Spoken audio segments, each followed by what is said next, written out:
Bicycle Film Fest. I was gonna pretend to be shooting this from the road, Juneau to Anchorage, and I guess I technically am, but I didn't think it would be like this.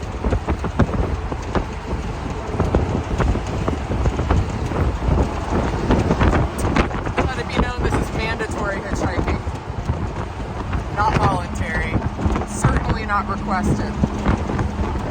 But we're doing some road work on the Alaskan Highway, so we were gonna do 96 miles today, and I guess what do we get, 86? It's gonna be like 86. 86. Trash. Absolutely trash.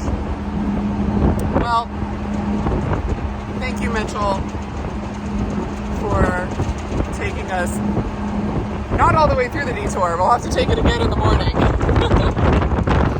But anyway, I hope y'all enjoyed the films about people actually riding their bikes. And yeah, happy Bike Film Festival, everybody.